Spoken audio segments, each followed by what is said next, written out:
Hello and welcome to my YouTube channel KD nursing classes. So आज हम NORCET से related important questions को discuss करने वाले हैं। हमारे नॉर्सेट की डेट ऑलरेडी अनाउंस हो चुकी है जून 2023 में। सो हम आज उससे रिलेटेड इंपॉर्टेंट क्वेश्चन को डिस्कस करेंगे और आज मैं बेसिकली स्केलेटल सिस्टम से इंपॉर्टेंट क्वेश्चंस को डिस्कस करूंगी। So before moving to the questions we should know few basics about the skeletal system. So let's start the topic.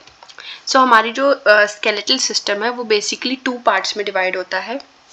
एक तो एक्सियल स्केलेटल सिस्टम और दूसरा हमारा होता है appendicular skeletal system.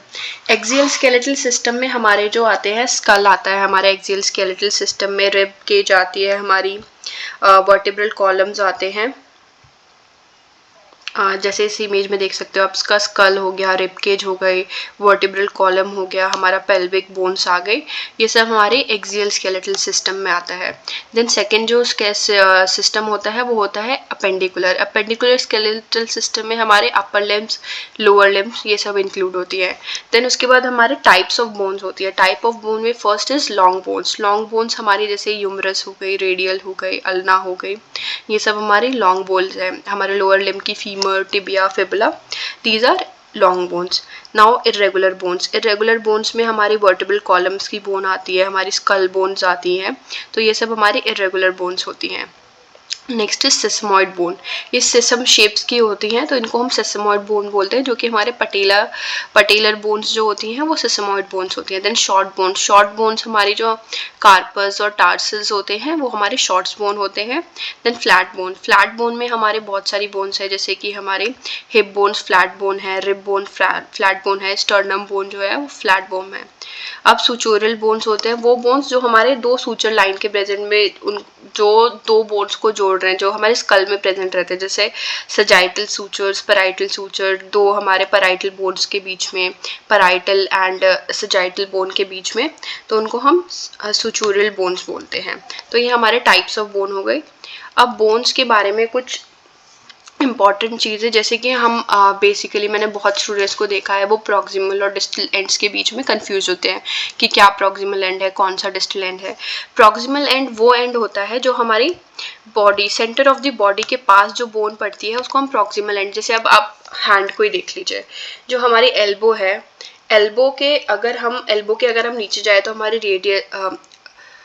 Radial bone और अल्नर बोन होती है। तो रेडियल बोन जो कि हमारे इस जॉइंट के एल्बो जॉइंट के जो पास है दैट इज प्रॉक्सिमल बोन, और जो अगर रिस्ट के जो पास है वो डिस्टल बोन। अब जो हमारे एल्बो जॉइंट के पास जो है वो हमारी सेंटर ऑफ द बॉडी से ज़्यादा पास है, और जो रिस्ट के पास है वो सेंटर ऑफ बॉडी से ज़्यादा दूर है, तो इसीलिए हमने उसको डिस्टल नाम दिया है। और जो एल्बो जॉइंट के पास है वो हमारी प्रॉक्सिमल बोन हो गई। जो हमारी बोन्स होती है लॉन्ग बोन्स में, हम दो जो एंड्स होते हैं उनको एपिफाइसिस बोलते हैं। एक प्रॉक्सिमल एपिफाइसिस होती है और एक डिस्टल एपिफाइसिस होती है, और इन दोनों के बीच में जो शाफ्ट प्रेजेंट होती है उसको हम डायफाइसिस बोलते हैं। डायफाइसिस और एपिफाइसिस के बीच में हमारा मेटाफाइसिस प्रेजेंट होता है। मेटाफाइसिस में हमारी एक एपिफाइजल प्लेट प्रेजेंट होती है, जो कि मैंने ये रेड इससे ड्रॉ किया है। जो एपिफाइजल प्लेट होती है ये हमारी बेसिकली हेल्प करती है बोन ग्रोथ में। जब हम चाइल्डहुड से अडल्टहुड की तरफ मूव कर रहे होते हैं तो हमारी बोन ग्रोथ होती है, जिसकी वजह से हमारी हाइट बढ़ती है, ये due to this epiphyseal plate होती है। But after the age of 18 to 21 ये एपिफाइजल प्लेट जो होती है वो कन्वर्ट हो जाती है हमारी एपिफाइजल लाइन में, क्योंकि इसके बाद जो ऑसिफिकेशन हो जाता है और जो बोन की ग्रोथ होती है वो स्टॉप हो जाती है। आपने देखा होगा आफ्टर द 18 और 21 ईयर्स ऑफ एज हमारी हाइट ग्रोथ नहीं होती है, तो ये इसी वजह से होती है, क्योंकि जो एपिफाइजल प्लेट है वो कन्वर्ट हो जाती है एपिफाइजल लाइन में। तो ये हमारी बेसिक है कुछ बोन से रिलेटेड। सो अब हम क्वेश्चंस की तरफ मूव करते हैं। So the first question, which of the following action would a technician or a nurse give priority in emergency care to the patient who had compounded fracture of the femur?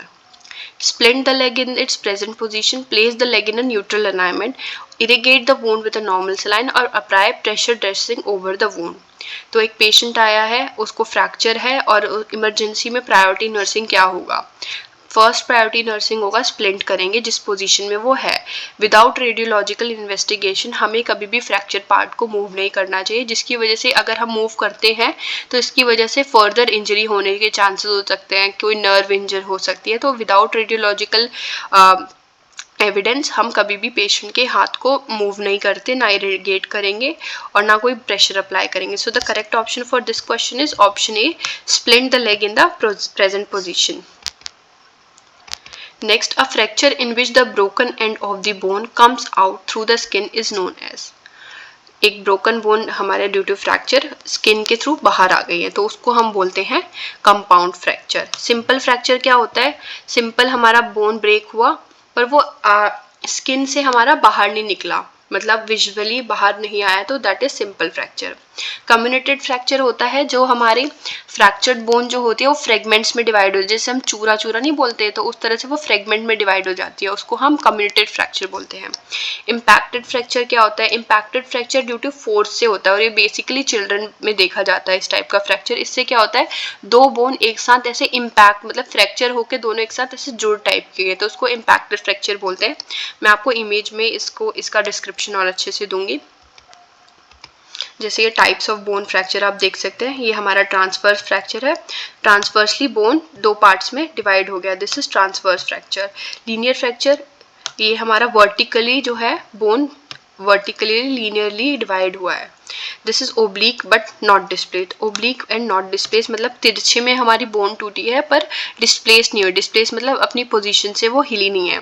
This is oblique but displace, obliquely टूटी है और अपनी position से वो हिल गई है, that is oblique and displace. Spiral fracture जो होता है हमारा, आपने पेन की स्प्रिंग को देखा है, उस तरह से ये स्पाइरल फ्रैक्चर होता है. ग्रीन स्टिक फ्रैक्चर हमारे चिल्ड्रन में बहुत ज़्यादा कॉमन होता है. एंड दिस इज कम्युनेटेड फ्रैक्चर जिसमें बोन हमारे फ्रेगमेंट्स में डिवाइड हो जाती है. Next is impacted fracture. Impacted fracture ये ड्यू टू फोर्स होता है, देख सकते हैं ये फ्रैक्चर बोन हुई है बट ये दोनों एक दूसरे में इम्पैक्टेड, मतलब ऐसे जुड़ टाइप की गई है. जैसे एग्जांपल के तौर पे, जैसे एक बड़ा पाइप है और एक छोटे एरिया का पाइप है, तो हम बड़े एरिया के पाइप में छोटे एरिया के पाइप को कैसे फिट कर देते हैं, तो उसी तरह से ये इम्पैक्टेड फ्रैक्चर दिखता है. दिस इज ओपन फ्रैक्चर और कम्यूटेड फ्रैक्चर, जिसमें कि हमारी जो बोन है वो आउटर स्किन में प्रोट्यूड करके बाहर दिख रही है. हमें क्लोज फ्रैक्चर और सिंपल फ्रैक्चर में बोन फ्रैक्चर होती है पर ये स्किन से प्रोट्यूड नहीं करती है. Next question, tibia is expanded at a lower end and offer a bearing surface to which bone? Calcaneus, femur, talus और fibula. हमारा जो टीबिया है वो एक्सपैंड करता है नीचे तक और वो नीचे जाके कौन सी बोन को सपोर्ट प्रोवाइड कर रहा है, बियरिंग सरफेस के लिए सपोर्ट प्रोवाइड कर रहा है. इस क्वेश्चन में ये पूछा गया है. जो फीमर है वो टीबिया से ऊपर प्रेजेंट होता है हमारा. फिबुला साइड में है तो उसको वो तो नीचे बियरिंग सरफेस नहीं प्रोवाइड कर सकता. तो दो ऑप्शन है, that is one is calculus और टैलस. तो इसके लिए करेक्ट ऑप्शन है option C, that is talus. मैं आपको इसके इमेज में एक्सप्लेन करती हूँ. ये जैसे इमेज देखिए, ये हमारे टीबियल बोन है और ये फिबुला बोन है. तो ये जो हमारा टैलस है ये डायरेक्ट सपोर्ट जो है, बियरिंग सपोर्ट प्रोवाइड करती है टैलस को. इस टैलस के नीचे हमारा कैलकेनियस प्रेजेंट रहता है. Next, a basin-shaped cavity that form a ring between the movable and vertebra of the vertebral column and the lower limb is called pelvic joint, pelvic girdle, pelvic floor और pelvic ligament. तो basin shape एक cavity बनती है, तो इसके लिए हम pelvic joint नहीं हो सकता. पेल्विक जॉइंट बेसिकली दो बोन्स के बीच में जो पेल्विक रीजन में जॉइंट्स प्रेजेंट, जैसे हमारे सैक्रो इलियक जॉइंट्स होते हैं, तो पेल्विक जॉइंट्स नहीं हो सकते, पेल्विक लिगामेंट्स नहीं हो सकते. हमारे दो ऑप्शन है, पेल्विक गर्डल और फ्लोर. तो pelvic girdle is correct option. Pelvic girdle और पेल्विक फ्लोर में क्या डिफरेंस होता है? पेल्विक गर्डल हमारी जो दो हिप बोन्स होती हैं उनको मिला के जो बनता है उसको हम पेल्विक गर्डल बोलते हैं. पेल्विक फ्लोर में हमारे सैक्रल बोन भी आती है, कॉक्सिक्स बोन भी आती है, मतलब हमारी अपर बॉडी पार्ट और लोअर बॉडी पार्ट को जो डिवाइड कर रहा है उसको हम पेल्विक फ्लोर कहते हैं. So correct option is option B. Next is Pott's fracture is a fracture of spine, rib, ankle और फीमर. पॉट्स फ्रैक्चर हमारा जो फ्रैक्चर होता है वो एंकल का होता है. इसमें क्या होता है, जो फ्रैक्चर होता है ये distal end of the lateral leg of bone, fibula जो होती है उसमें फ्रैक्चर होता है नियर द एंकल जॉइंट, इसको हम पॉट्स फ्रैक्चर कहते हैं. Fracture of the distal radius is called distal radius. अब हम इसमें प्रॉक्सिमल डिस्टल रेडियस मतलब हमारी रिस्ट के पास में जो फ्रैक्चर हुआ है उस फ्रैक्चर को हम क्या कहते हैं? उस फ्रैक्चर को हम कहते हैं coleus fracture. Option D is correct option. fracture of the distal end of the radial near the wrist joint caused by the falling into the outstretched hand। मतलब इसमें हमारा जो हैंड है वो बहुत ज़्यादा स्ट्रेच हो जाता है और ये ज़्यादातर ओल्ड एज पेशेंट्स में होता है। इसकी इमेज हम देख सकते हैं। इसमें देखिए कि कैसे ये हैंड जो है बहुत ज़्यादा आउटस्ट्रेच हुआ हुआ है, जिसकी वजह से हमारी जो distal end of the radial bone है वो ब्रेक हो गई है, तो उसको हम कूलीज फ्रैक्चर बोलते हैं।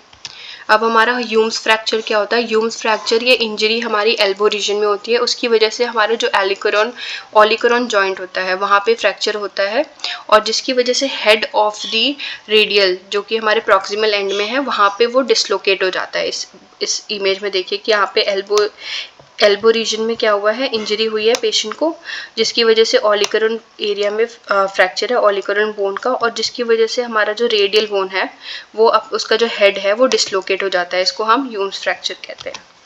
Next is Monteggia fracture. Monteggia fracture क्या होता है?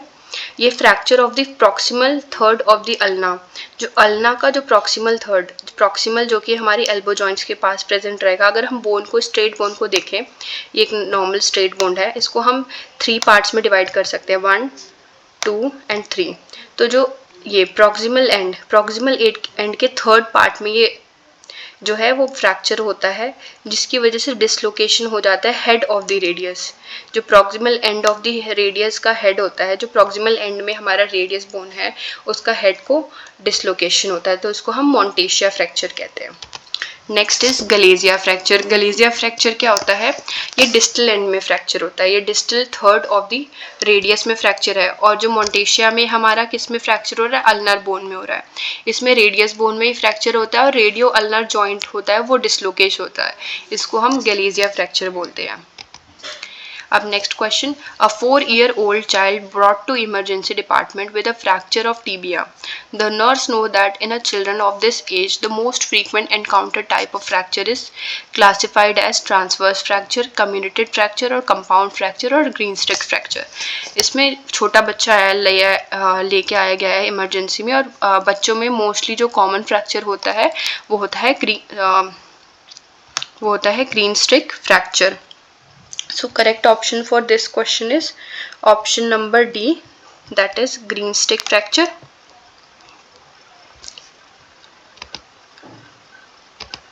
So I hope you like my video. So please do like, share and subscribe to my channel, and stay tuned with KD Nursing classes.